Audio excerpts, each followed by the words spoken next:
ಎಲ್ರಿಗೂ ನಮಸ್ಕಾರ. ಇವತ್ತಿನ topic most common pregnancy complications month wise. ಅಂದರೆ ಪ್ರತಿ ತಿಂಗಳು ಪ್ರೆಗ್ನೆಂಟ್ ಆದಮೇಲೆ ಏನೆಲ್ಲ ಕಾಂಪ್ಲಿಕೇಶನ್ಸ್ ಆಗಬಹುದು, ಪ್ರತಿ ತಿಂಗಳು ಫಸ್ಟ್ ಮಂತಲ್ಲಿ ಏನೆಲ್ಲ ಕಾಂಪ್ಲಿಕೇಶನ್ ಆಗ್ಬೋದು, ಸೆಕೆಂಡ್ ಮಂತಲ್ಲಿ ಏನಾಗ್ಬೋದು, ಥರ್ಡ್ ಮಂತಲ್ಲಿ ಏನಾಗ್ಬೋದು, ಫೋರ್ತ್ ಮಂತಲ್ಲಿ ಏನಾಗಬಹುದು ಅನ್ನೋದೇ ಇವತ್ತಿನ ವಿಡಿಯೋ. ಓಕೆ, ಮತ್ತೆ ತಡ ನೋಡೋಣ ಬನ್ನಿ.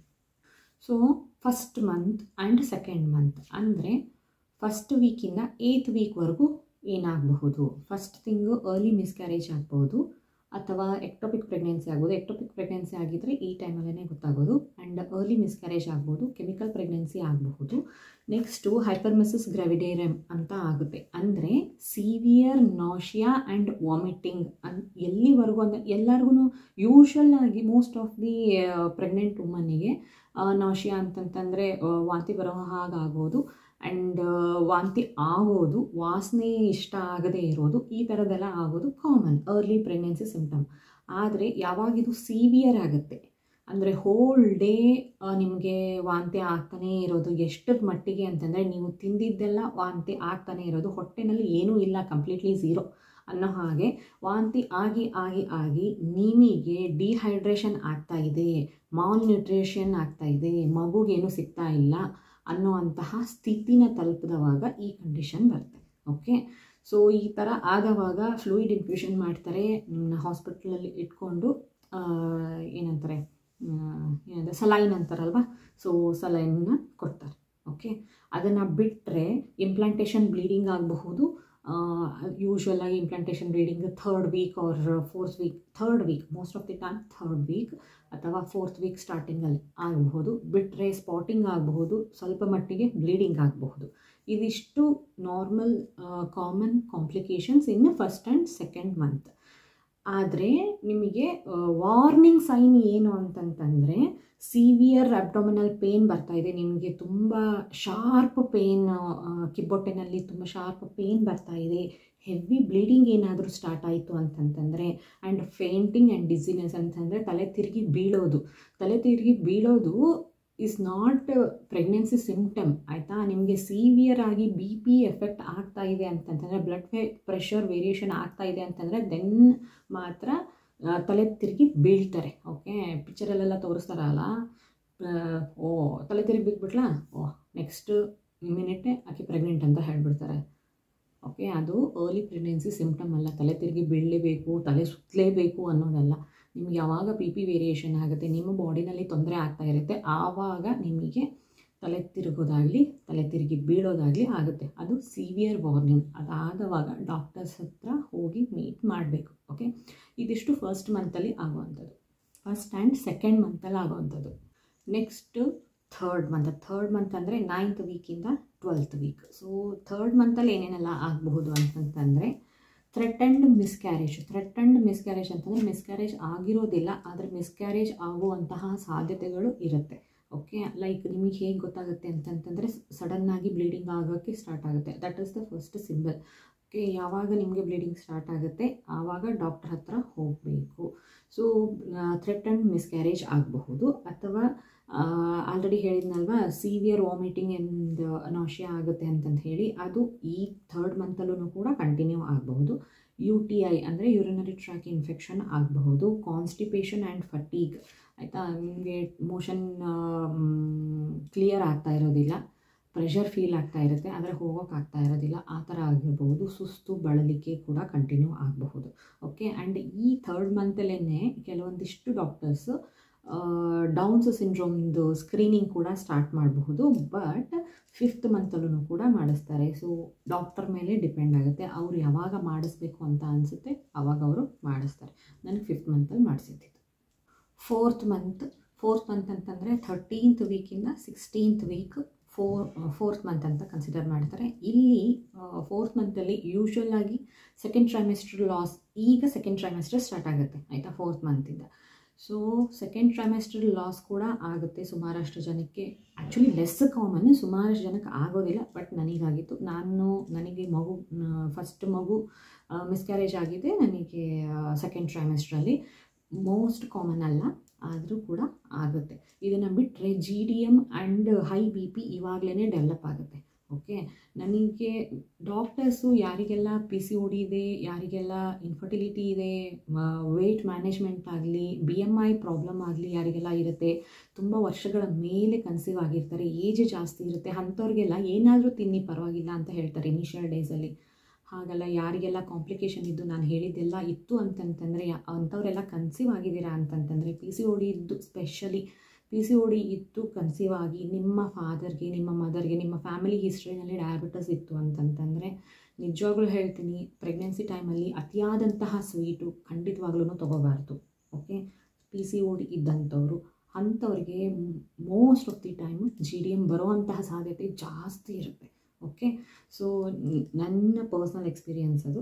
ನನಗೆ GDM ಬಂದಿದ್ದೆ, ಅದರಿಂದ ಏನಾದರೂ ತಿನ್ನಿ ಪರವಾಗಿಲ್ಲ ಅಂತಂತ ಹೇಳ್ತಾರೆ. ಆದರೆ 7th ಮಂತ್ ಬಂದಾಗಲೇ ಗೊತ್ತಾಗುತ್ತೆ, ಆವಾಗ ಸ್ಕ್ರೀನಿಂಗ್ ಮಾಡ್ತಾರೆ. ಆ್ಯಕ್ಚುಲಿ 7th ಮಂತಲ್ಲಿ ನಿಮಗೆ GDM ಸ್ಕ್ರೀನಿಂಗ್ ಮಾಡ್ತಾರೆ. ಓಕೆ, ಸೊ 4th ಮಂತಿಂದನೇ ಸ್ಟಾರ್ಟ್ ಆಗ್ತಾ ಹೋಗುತ್ತೆ. ಅಲ್ಲಿಂದನೇ ಶುಗರ್ ಕಂಟ್ರೋಲ್ ಮಾಡಬೇಕು. ಆ್ಯಂಡ್ ಇನ್ನೊಂದು ಹೈ BP ಇಶ್ಯೂಸ್ ಕೂಡ ನಿಮಗೆ 4th ಮಂತಿಂದನೇ ಸ್ಟಾರ್ಟ್ ಆಗುತ್ತೆ. ನೆಕ್ಸ್ಟು 5th ಮಂತ್ ಅಂದರೆ 17th ವೀಕಿಂದ 20th ವೀಕ್ವರೆಗೂ. 5th ಮಂತಲ್ಲಿ ಯೂಶ್ವಲಾಗಿ ಎನಾಮಲಿ ಸ್ಕ್ಯಾನ್ ಮಾಡಿಸ್ತಾರೆ. ಅಂದರೆ ಇದರಲ್ಲಿ ಮಗು ಹೇಗೆ ಬೆಳೀತಾ ಇದೆ, ಎಲ್ಲ ಅಂಗಗಳು ಸರಿಯಾಗಿ ಬೆಳೀತಾ ಇದೆನೋ ಇಲ್ವೋ ಅನ್ನೋದು ಕ್ಲೀನಾಗಿ ರೆಕಾರ್ಡ್ ಆಗುತ್ತೆ. ಓಕೆ, ಮಗುಗೇನಾದರೂ ತೊಂದರೆ ಇತ್ತು ಅಂತಂತಂದರೆ ನಿಮಗೆ ಎನಾಮಲಿ ಸ್ಕ್ಯಾನಲ್ಲೇ ಗೊತ್ತಾಗುತ್ತೆ. ಆ್ಯಂಡ್ ಈ 5th ಮಂತಲ್ಲಿ ಪ್ರೀಕ್ಲಾಂಪ್ಸಿಯಾ ಸೈನ್ಸ್ ಸರಿಯಾಗಿ ಬಿಗಿನ್ ಆಗುತ್ತೆ. ಅಂದರೆ ಪ್ರೀಕ್ಲಾಂಪ್ಸಿಯಾ ಅಂತಂತಂದರೆ ಹೈ BP, ಅದರ ಜೊತೆಗೆ ಬೇರೆ ಎಲ್ಲ ಆರ್ಗನ್ ಡ್ಯಾಮೇಜ್ ಎಲ್ಲ ಸ್ಟಾರ್ಟ್ ಆಗುತ್ತೆ. ಅದರ ಫಸ್ಟ್ ಇನಿಷಿಯಲ್ ಸಿಂಬಲ್ ಏನು ಅಂತಂದರೆ ಸ್ವೆಲ್ಲಿಂಗ್. ಓಕೆ, ಹೈ BPಯ ಸಿಂಬಲ್ ಏನು ಅಂತಂತಂದರೆ ಸ್ವೆಲ್ಲಿಂಗ್. ಸುಮಾರಷ್ಟು ಜನಕ್ಕೆ ಕಾಲು ಊತ ಬರೋದು ಕಾಮನ್ ಅಂತಂತ ಹೇಳ್ತಾರಲ್ವ. ಸೊ ಅದು ಪ್ರೆಗ್ನೆನ್ಸಿ ಸಿಂಪ್ಟಮ್ ಆದ್ರೂ ಕೂಡ ಸ್ವೆಲ್ಲಿಂಗ್ ಬರ್ತಾ ಇದೆ ಅಂತಂತಂದರೆ ಡಾಕ್ಟರ್ನ ಮೀಟ್ ಮಾಡೋದು ತುಂಬಾ ಮುಖ್ಯ. ಯಾಕಂತಂದರೆ ಸ್ವೆಲ್ಲಿಂಗ್ ಇದೆ ಅಂತಂತಂದರೆ BP ವೇರಿಯೇಷನ್ ಆಗ್ತಾ ಇದೆ ಅಂತ. ಓಕೆ, ಅದು ನಾರ್ಮಲ್ ಪ್ರೆಗ್ನೆನ್ಸಿ ಸಿಂಪ್ಟಮ್ ಅಲ್ಲ. ಡಾಕ್ಟರ್ ನೋಟಿಸಿಗೆ ಬರಬೇಕು, ಅದು ನೀವು ಹೇಳಬೇಕು ನನಗೆ ಹಿಂಗೆಲ್ಲ ಆಗ್ತಾ ಇದೆ ಅಂತ. ಓಕೆ, ಇದ್ರ ಜೊತೆಗೆ ಅನಿಮಿಯಾ ಆಗ್ಬೋದು. ಅನಿಮಿಯಾ ನಿಮಗೆ ಮಗು ಬೆಳೀತಾ ರಕ್ತ ಕಮ್ಮಿ ಆಗೋದಕ್ಕೆ ಸ್ಟಾರ್ಟ್ ಆಗುತ್ತೆ. ಓಕೆ, ಹಾಗಾಗಿನೇ ಇನಿಷಿಯಲ್ ಡೇಸಿಂದನೇ ಕ್ಯಾಲ್ಶಿಯಮ್ ಆ್ಯಂಡ್ ಐರನ್ ಟ್ಯಾಬ್ಲೆಟ್ಸ್ ಕೊಡ್ತಾ ಬರ್ತಾರೆ ಡಾಕ್ಟರ್ಸ್. ಯಾರೆಲ್ಲ ತಗೋತಾ ಇಲ್ಲ ಅಂಥವರು ಊಟದಲ್ಲಿ ಐರನ್ ಪ್ರಮಾಣ ಹೆಚ್ಚಿಸ್ಕೊಂಡ್ರೆ better. Okay, amniotic fluid imbalance ಕೂಡ ಇಲ್ಲಿಂದನೇ 5th ಮಂತಿಂದನೇ ಸ್ಟಾರ್ಟ್ ಆಗುತ್ತೆ. ನೆಕ್ಸ್ಟು 6th ಮಂತಲ್ಲಿ ಮೆಲ್ಲಗೆ ಬೇಬಿ ಮೂಮೆಂಟ್ಸ್ ಎಲ್ಲ ಸ್ಟಾರ್ಟ್ ಆಗಿರುತ್ತೆ. ನಿಮ್ಮ ಬೇಬಿ ಮೂಮೆಂಟ್ಸ್ನ ನೀವು ಫೀಲ್ ಮಾಡಬಹುದು. ಓಕೆ, ಅದನ್ನು ಮತ್ತೇನು ಪ್ಲೆಸೆಂಟಾ ಪೊಸಿಷನ್ ಮೇಲೆ ಡಿಪೆಂಡ್ ಆಗುತ್ತೆ. ಆ್ಯಂಡ್ 6th ಮಂತಲ್ಲೇ ಪ್ಲೆಸೆಂಟಾ ಪ್ರೀವಿಯಾ ಇತ್ತು ಅಂತಂತಂದರೆ ಡಾಕ್ಟರ್ ಗಮನಕ್ಕೆ ಬರುತ್ತೆ ಆ್ಯಂಡ್ ನಿಮಗೆ ಹೇಳ್ತಾರೆ. ಇನಿಷಿಯಲ್ ಡೇಸಲ್ಲಿ ಪ್ಲೆಸೆಂಟಾ ಪ್ರೀವಿಯಾ ಇತ್ತು ಅಂತಂತಂದರೆ ಪ್ಲೆಸೆಂಟಾ ಬೆಳೀತಾ ಪ್ಲೆಸೆಂಟಾ ಪೊಸಿಷನ್ ಚೇಂಜ್ ಆಗುವಂತಹ ಸಾಧ್ಯತೆ ಇರುತ್ತೆ. ಅದನ್ನು ಪ್ಲೆಸೆಂಟಲ್ ಡ್ರಿಫ್ಟ್ ಅಂತ ಕರೀತಾರೆ. ಓಕೆ, ಪ್ಲೆಸೆಂಟಲ್ ಡ್ರಿಫ್ಟ್ ಆಗುವಂತಹ ಸಾಧ್ಯತೆ ಇರುತ್ತೆ. ಆದರೆ ಸೆಕೆಂಡ್ ಟ್ರೈಮೆಸ್ಟರ್ ಥರ್ಡ್ ಟ್ರೈಮೆಸ್ಟರ್ ಬಂದಂಗೆ ಪ್ಲೆಸೆಂಟಾ ಗ್ರೋತ್ ಆಗಿ ಸ್ಟಾಪ್ ಆಗಿರುತ್ತೆ. ಓಕೆ, ಆವಾಗ ಏನು ಪೊಸಿಷನ್ ಇರುತ್ತಲ್ಲ ಅದೇ full and final. Okay, so 6th ಮಂತಲ್ಲಿ ಡಾಕ್ಟರ್ಸು ನಿಮಗೆ ಹೇಳ್ತಾರೆ 6th ಮಂತಿಂದ ಮುಂದಕ್ಕೆ ಪ್ಲೆಸೆಂಟಾ ಪ್ರೀವಿಯಾ ಇತ್ತು ಅಂತಂತಂದರೆ ನಿಮಗೆ ಪ್ಲೆಸೆಂಟಾ ಪ್ರೀವಿಯಾ ಇದೆಯೇ, ನಾರ್ಮಲ್ ಡೆಲಿವರಿ ಆಗಲ್ಲ ಅಂತಂದು ಹೇಳ್ತಾರೆ. ನೆಕ್ಸ್ಟು 7th ಮಂತ್ ಅಂದರೆ 25th to 28th weak. Okay, so ಈ 7th ಮಂತಲ್ಲಿ confirmation of GDM and preeclampsia. So confirmation of GDM ಹೇಗೆ ಮಾಡ್ತಾರೆ ಅಂತಂದರೆ ಶುಗರ್ ಟೆಸ್ಟ್ಗಳನ್ನ ಕಂಡಕ್ಟ್ ಮಾಡ್ತಾರೆ. ಆ್ಯಂಡ್ ಪ್ರೀಕ್ಲಾಂಪ್ಸಿಯಾನ ಹೇಗೆ ಕನ್ಫರ್ಮೇಷನ್ ಮಾಡ್ಕೊತಾರೆ ಅಂತಂದರೆ ಯೂರಿನಲ್ಲಿ ಪ್ರೋಟೀನ್ ಇತ್ತು ಅಂತಂತ ಯೂರಿನ್ ಟೆಸ್ಟ್ ಮಾಡ್ತಾರೆ ನಾರ್ಮಲಾಗಿ. ಸೊ ಯೂರಿನ್ ಟೆಸ್ಟಲ್ಲಿ ನಿಮಗೆ ಪ್ರೋಟೀನ್ ಇದೆ ಅನ್ನೋದು ಡಿಟೆಕ್ಟ್ ಆಯಿತು ಅಂತಂದರೆ ಡಾಕ್ಟರ್ಸ್ ಅನಲೈಸ್ ಮಾಡಿ ನಿಮಗೆ ಪ್ರೀಕ್ಲಾಂಪ್ಸಿಯಾ ಇದೆನಾ ಅಥವಾ GDM ಇದೆನಾ, ಏನಿದೆ ಯಾವುದಿದೆ ಅನ್ನೋದನ್ನು ಹೇಳ್ತಾರೆ. ಅದ್ರ ಜೊತೆಗೆ RH ಇನ್ಕಾಂಪಿಟಬಿಲಿಟಿ ಕಾಂಪ್ಲಿಕೇಶನ್ ಅಂದರೆ ಈಗ ತಾಯಿಯ RH ಫ್ಯಾಕ್ಟರಿಗೂ ಈಗ ಸಿಂಪಲಾಗಿ ಹೇಳಬೇಕು ಅಂತಂದರೆ O positive, O negative, AB positive, A positive, B positive, B negative ಅನ್ನೋ ಬ್ಲಡ್ ಗ್ರೂಪ್ಸ್ ಕೇಳಿರ್ತೀರಲ್ವ. ಪಾಸಿಟಿವ್ ಆ್ಯಂಡ್ ನೆಗೆಟಿವ್ ಅಂತ ಹೇಳ್ತಾರಲ್ವ, ಅದನ್ನು ರಿಸಸ್ ಫ್ಯಾಕ್ಟರ್ ಅಂತ ಹೇಳ್ತಾರೆ. ಸೊ ತಾಯಿದು ಪಾಸಿಟಿವ್ ಇದ್ದು ಮಗುದು ಬ್ಲಡ್ ಗ್ರೂಪು ನೆಗೆಟಿವ್ ಇತ್ತು ಅಂತಂತಂದರೆ ಬ್ಲಡ್ ಗ್ರೂಪ್ ಇನ್ಕಾಂಪಿಟಬಿಲಿಟಿ ಆಗುತ್ತೆ. ಸೊ ಆ ಡಿಫ್ರೆನ್ಸಿಂದ ಮಗುಗೆ ತೊಂದರೆ ಆಗುವಂತಹ ಸಾಧ್ಯತೆ ಇರುತ್ತೆ. ಸೊ anti-D ಇಂಜೆಕ್ಷನ್ ಅಂತ ಕೊಡ್ತಾರೆ. ಓಕೆ, ಸೊ ಅದನ್ನೆಲ್ಲ ಡಾಕ್ಟರ್ಸೇ ನೋಡಿ ಕೊಡ್ತಾರೆ. 8th 8th ಮಂತ್ ಅಂದರೆ 29th ವೀಕಿಂದ 32nd ವೀಕ್ವರೆಗೂ 8th ಮಂತ್ ಅಂತ ಕನ್ಸಿಡರ್ ಮಾಡ್ತಾರೆ. ಸೊ ಈ ಟೈಮಲ್ಲಿ ಮಗು ಹುಟ್ಟಿತ್ತು ಅಂತಂತಂದರೆ ಪ್ರೀಟರ್ಮ್ ಡೆಲಿವರಿ ಅಂತ ಕರೀತಾರೆ. ಸೊ ಪ್ರೀಟರ್ಮ್ ಡೆಲಿವರಿ ಆಗುವಂತಹ ಸಾಧ್ಯತೆ ಇರುತ್ತೆ. ಇಂಟ್ರಾಯುಟ್ರೈನ್ ಗ್ರೋತ್ ರಿಸ್ಟ್ರಿಕ್ಷನ್ ಆಗುವಂತಹ ಸಾಧ್ಯತೆ ಇರುತ್ತೆ. ಮಗು ಸರಿಯಾಗಿ ಬೆಳೀತಾ ಇಲ್ಲ, ಬೆಳವಣಿಗೆ ಕುಂಠಿತ ಆಗ್ತಾ ಇದೆ ಅಂತಂತಂದರೆ ಅದನ್ನು ಇಂಟ್ರಾಯುಟ್ರೈನ್ ಗ್ರೋತ್ ರಿಸ್ಟ್ರಿಕ್ಷನ್ ಅಂತ ಕರೀತಾರೆ. And low amniotic fluid or high amniotic fluid ಕೂಡ ಆಗುವಂತಹ ಸಾಧ್ಯತೆ ಇರುತ್ತೆ. ಅದ್ರ ಜೊತೆಗೆ ಪ್ಲೆಸೆಂಟಲ್ ಅಬ್ರಪ್ಷನ್ ಆಗುವಂತಹ ಸಾಧ್ಯತೆ ಇರುತ್ತೆ 8th ಮಂತಲ್ಲಿ. ಸೊ ಬಟ್ ಪ್ಲೆಸೆಂಟಲ್ ಅಬ್ರಪ್ಷನ್ ಯಾವ ಟೈಮಲ್ಲಿ ಬೇಕಾದ್ರೂ ಆಗಬಹುದು. ನನಗೆ 5th ಮಂತಲ್ಲೇ ಆಗಿತ್ತು. ಫಸ್ಟ್ ಏನು ನನಗೆ ಮಿಸ್ಕ್ಯಾರೇಜ್ ಆಗಿತ್ತಲ್ಲ, ಸೊ ಆವಾಗ ಪ್ಲೆಸೆಂಟಲ್ ಅಬ್ರಪ್ಷನ್ನೇ ಆಗಿತ್ತು. ರೀಸನ್ ಏನು ಅಂತ ಗೊತ್ತಿಲ್ಲ. ಪ್ಲೆಸೆಂಟಲ್ ಅಬ್ರಪ್ಷನ್ಗೆ ರೀಸನ್ ಏನು ಅಂತ ಡಾಕ್ಟರ್ಸ್ ಹೇಳಿಲ್ಲ, ಬರೀ ಪ್ಲೆಸೆಂಟಲ್ ಅಬ್ರಪ್ಷನಿಂದ ನಿಮಗೆ ಮಿಸ್ಕ್ಯಾರೇಜ್ ಆಯಿತು ಅಷ್ಟೇ ಹೇಳಿದ್ದವರು. ಓಕೆ, ಸೊ ಪ್ಲೆಸೆಂಟಲ್ ಅಬ್ರಪ್ಷನ್ನು ಯಾವ ಟೈಮಲ್ಲಿ ಬೇಕಾದ್ರೂ ಆಗಬಹುದು. ಪ್ಲೆಸೆಂಟ ಸರಿ ಇಲ್ಲದೆ ಇರಬಹುದು, ಮಗುಗೆ ತೊಂದರೆ ಆಗಿರಬಹುದು, ಮಗುಗೆ ತೊಂದರೆ ಆಗಿ ಮಗು ಏನಾದರೂ ಬೆಳೆಯೋದನ್ನು ಸ್ಟಾಪ್ ಮಾಡಿದೆ ಅನ್ನೋದಾಗಿರಬಹುದು, ಎನಿ ಕಂಡೀಷನ್, ಇನ್ಫೆಕ್ಷನ್ ಆಗಿರಬಹುದು, ಯಾವುದೇ ರೀಸನ್ನಿಂದ ಪ್ಲೆಸೆಂಟ ಅಬ್ರಪ್ಟ್ ಆಗ್ಬೋದು. ಅಬ್ರಪ್ಷನ್ ಅಂತಂದರೆ ನಥಿಂಗ್ ಬಟ್ ಇದು ಯೂಟ್ರಸ್ ಅಂದ್ಕೊಳ್ಳಿ, ಇದು ಪ್ಲೆಸೆಂಟ ಅಂದ್ಕೊಳ್ಳಿ, ಹೀಗೆ ಹಿಡ್ಕೊಂಡಿರುತ್ತೆ ಥ್ರೂ ಔಟ್ ಪ್ರೆಗ್ನೆನ್ಸಿ. ಇದು ಹೀಗೆ ಹಿಡ್ಕೊಂಡಿರಬೇಕು. ಆದರೆ ಇದು ಹೀಗೆ ಬಿಚ್ಚಿ ಹಿಂಗೆ ಹೊರಗೆ ಬರುತ್ತಲ್ಲ, ಹಿಂಗಿರೋದು ಹಿಂಗೆ ಬರುತ್ತಲ್ವ, ಅದನ್ನು ಅಬ್ರಪ್ಷನ್ ಅಂತ ಕರೀತಾರೆ. ಸೊ ಈ ಪ್ಲೆಸೆಂಟಲ್ ಅಬ್ರಪ್ಷನ್ ಯಾವುದೇ ಟೈಮಲ್ಲಿ ಕೂಡ ಆಗ್ಬೋದು. Most of the time 8th ಮಂತಲ್ಲಿ ಆಗುತ್ತೆ. 8th ಮಂತಲ್ಲ ಆದರೆ ಒಂದು ಪ್ಲಸ್ ಪಾಯಿಂಟ್ ಏನು ಅಂತಂತಂದರೆ 8th ಮಂತಲ್ಲ ಆಯಿತು ಅಂತಂದರೆ ಗೊತ್ತಾಗ್ತು ಅಂತಂದರೆ ಇಮಿಡಿಯೇಟಾಗಿ ಡಾಕ್ಟರ್ಸು ಮಗುನ ಸಿ ಸೆಕ್ಷನ್ ಮಾಡಿನೋ ಏನಾದರೂ ಮಾಡಿ ಒಟ್ಟು ಮಗುನ ಆಚೆ ತೆಗೆದು ಅಟ್ಲೀಸ್ಟ್ ICUನಲ್ಲಿ ಇಟ್ಟು ಮಗುನ ಉಳಿಸೋದಕ್ಕೆ ಟ್ರೈ ಮಾಡ್ತಾರೆ. ಓಕೆ, ತುಂಬ ಬೇಗ 4th ಮಂತ್ 5th ಮಂತಲ್ಲಿ ಮಗು ಬೆಳೆದಿರೋದೇ ಇಲ್ಲ. ಓಕೆ, ಸೊ ಆ ಟೈಮಲ್ಲಿ ಫುಲ್ ನಿಮಗೆ 4-5 ಮಂತ್ಸ್ ಎಲ್ಲ ಮಗುನ ICUನಲ್ಲಿ ಇಟ್ಟು ಬೆಳೆಸೋದಕ್ಕಾಗಲ್ಲ ಅಲ್ವಾ. ಸೊ ಪ್ಲೆಸೆಂಟಲ್ ಅಬ್ರಪ್ಷನ್ 8th ಮಂತಲ್ಲಿ ಆಯಿತು ಅಂತಂದ್ರೂ ಗಾಡ್ಸ್ ಗ್ರೇಸ್ ಇಷ್ಟಾದರೂ ಬಂದಿದೆಯಲ್ಲ ಅಂತ ಖುಷಿ ಪಡಬೇಕಾಗತ್ತೆ ಅಷ್ಟೇ. 9th ಮಂತ್ ಅಂದರೆ 33 ವೀಕಿಂದ 40 ವೀಕ್ಸ್ ಆ್ಯಂಡ್ 40 ಆ್ಯಂಡ್ ಅಬೋವ್. ಕೆಲವೊಂದಿಷ್ಟು ಜನಕ್ಕೆ 40 ವೀಕ್ಸ್ ಆದ್ರೂ ಡೆಲಿವರಿ ಆಗೋದಿಲ್ಲ, ನಾರ್ಮಲ್ ಪೇನ್ಸು ಸ್ಟಾರ್ಟ್ ಆಗೋದಿಲ್ಲ. ಸೊ ಅಂಥವ್ರಿಗೆಲ್ಲ ಅಂಥ ಸಿಚುವೇಶನ್ ಕೂಡ ಇರುತ್ತೆ. ಓಕೆ, ಸೊ 9th ಮಂತಲ್ಲಿ ಏನೆಲ್ಲ ಪ್ರಾಬ್ಲಮ್ ಆಗುತ್ತೆ ಅಂತಂದರೆ ಫಸ್ಟು ಲೇಬರ್ ಕಾಂಪ್ಲಿಕೇಶನ್ಸು. ಒಬ್ಬರಿಗೆ ಪೇನ್ ತುಂಬ ಜಾಸ್ತಿ ದಿವಸದವರೆಗೂ, ಐ ಮೀನ್ 1 day 2 day ಕೂಡ 48 hours ಕೂಡ ಪೇನ್ ತಿಂದಿರೋರು ಇದ್ದಾರೆ. ಆ್ಯಂಡ್ ನಾರ್ಮಲ್ ಡೆಲಿವರಿ ಆಗದೇ ಇರ್ಬೋದು, ಏನೋ ಕಾಂಪ್ಲಿಕೇಶನ್ ಆಗ್ಬೋದು, ಮಗು ಕಾಂಪ್ರಮೈಸ್ ಮಾಡ್ಕೋಬೋದು, ತಾಯಿಗೆ ತೊಂದರೆ ಆಗ್ಬೋದು, ತಾಯಿ ಉಸಿರಾಡೋದು ಕಷ್ಟ ಆಗ್ಬೋದು, ಎನಿಥಿಂಗ್. ಲೇಬರ್ ಕಾಂಪ್ಲಿಕೇಶನ್ಸ್ ತುಂಬಾ ಇರುತ್ತೆ. ಸೊ ಯಾವುದಾದ್ರೂ ಕಾಂಪ್ಲಿಕೇಶನ್ಸ್ ಆಗ್ಬೋದು, ಅಥವಾ ಸ್ಟಿಲ್ ಬರ್ತ್ ಆಗ್ಬೋದು, ಅಂದರೆ ಮಗು ಹೊಟ್ಟೆನಲ್ಲೇ ತೀರ್ಕೊಂಡಿರುತ್ತೆ ಅಂಥ ಮಗು ಡೆಲಿವರ್ ಆಗೋದು, ಅಥವಾ ಲಾರ್ಜ್ ಬೇಬಿ ಅಂತಂದರೆ ಬಿಕಾಸ್ ನನಗೆ ಅದನ್ನೇ ಹೇಳಿದ್ದು, GDM ಇದ್ದಿದ್ದರಿಂದ ಮಗು ತುಂಬ ದೊಡ್ಡದಾಗಿ ಬೆಳ್ಕೊಂಡಿದೆ ಅಂತಲೇ ನನಗೆ ಹೇಳಿದ್ದು. ಆ್ಯಂಡ್ GDM ಇರೋದರಿಂದ ನಾರ್ಮಲ್ ಡೆಲಿವರಿ ಖಂಡಿತವಾಗ್ಲೂ ಟ್ರೈ ಮಾಡೋದಿಲ್ಲ. ಯಾಕೆ ಅಂತಂದರೆ ಮಗು ಕಾಂಪ್ರಮೈಸ್ ಆಗುತ್ತೆ. ಮಗು ದೊಡ್ಡದಿರೋದ್ರಿಂದ ನಮಗೆ ಬರ್ತ್ ಕ್ಯಾನಲಲ್ಲಿ ಈ ಇದು ಶೋಲ್ಡರ್ಸು ಸಿಕ್ಕಾಕೊಂಡ್ಬಿಡುತ್ತೆ, ತಲೆ ಆಚೆ ಬರುತ್ತೆ, ಶೋಲ್ಡರ್ಸು ಸಿಕ್ಕಾಕೊಂಡ್ಬಿಡುತ್ತೆ. ಫೋರ್ಸ್ಫುಲ್ಲಾಗಿ ಹೇಳಿದ್ರೆ ಡಿಸ್ಲೊಕೇಟ್ ಆಗುವಂತಹ ಸಾಧ್ಯತೆ ಇರುತ್ತೆ. ಮಗುವಿನ ಪಾರ್ಟ್ಸು ಪ್ರಾಬ್ಲಮ್ ಆಗುವಂತಹ ಸಾಧ್ಯತೆ ಇರುತ್ತೆ. ಇಲ್ಲ ಕಾಂಪ್ರಮೈಸ್ ಮಾಡಿಕೊಂಡು ಮಗು ತನ್ನನ್ನು ತಾನೇ ಸ್ಯಾಕ್ರಿಫೈಸ್ ಮಾಡ್ಕೊಳುತ್ತೆ ಅಂತೆಲ್ಲ ಹೇಳಿದರು. So horrible. ಓಕೆ, ಸೊ ಅದೆಲ್ಲ ಆಗ್ಬೋದು. GDM ಬಂತು ಅಂತಂತಂದರೆ ಇದೆಲ್ಲ ಏನು ಬೇಕಾದರೂ ಆಗ್ಬೋದು ಎನಿ ಪಾಯಿಂಟ್ ಆಫ್ ಟೈಮಲ್ಲಿ. ಡಾಕ್ಟರ್ಸ್ ನನಗೆ ಪ್ರತಿ ಸತಿ ಲೈನ್ ಕೊಡ್ತಿದ್ರು, ಡೆಡ್ ಲೈನ್, ನಿನಗೆ ಇಷ್ಟು ವೀಕ್ಸ್ ಕ್ರಾಸ್ ಆಗಬೇಕು, ಮಿನಿಮಮ್ ಇಷ್ಟು ಕ್ರಾಸ್ ಆಗಬೇಕು, ಇಷ್ಟು ವೀಕ್ 30 ವೀಕ್ಸ್ ಕ್ರಾಸ್ ಆಯಿತು ಅಂತಂತಂದರೆ you will be on safer side, I will try to save your baby ಅಂತ ಹೇಳಿ ಕಳಿಸೋರು. ಓಕೆ, ಒಂದು ದಿವಸನೂ ನೆಮ್ಮದಿಯಿಂದ ಇರಲೇ ಇಲ್ಲ ನಾನಂತೂ. ಆಮೇಲೆ ಪೋಸ್ಟ್ ಟರ್ಮ್ ಪ್ರೆಗ್ನೆನ್ಸಿ ಅಂದರೆ ಬಿಯಾಂಡ್ 41 ವೀಕ್ಸು ನಿಮಗೆ ಡೆಲಿವರಿ ಆಗೋವಂತಹ ಸಾಧ್ಯತೆ ಇರುತ್ತೆ. ಅಂದರೆ ವೆಯ್ಟ್ ಮಾಡ್ತಾ ಇರ್ತಾರೆ ನಾರ್ಮಲ್ ಡೆಲಿವರಿಗೆ ಪೇನ್ ಸ್ಟಾರ್ಟ್ ಆಗಲಿ ಅಂತಂತ ಹೇಳಿ. ಫುಲ್ ಟರ್ಮ್ ಆದ್ರೂ ಕೂಡ ಮಗು ಹೊಟ್ಟೆನಲ್ಲೇ ಇರುತ್ತೆ, ನಾರ್ಮಲ್ ಪೇನ್ಸ್ ಏನೂ ಸ್ಟಾರ್ಟ್ ಆಗಿರೋದಿಲ್ಲ. ಓಕೆ, ಸೊ ಅದನ್ನು ಪೋಸ್ಟ್ ಟರ್ಮ್ ಪ್ರೆಗ್ನೆನ್ಸಿ ಅಂತಂತ ಹೇಳಿ ಕರೀತಾರೆ. ಇದಿಷ್ಟು 9th ಮಂತಲ್ಲಿ ಆಗುವಂಥದ್ದು.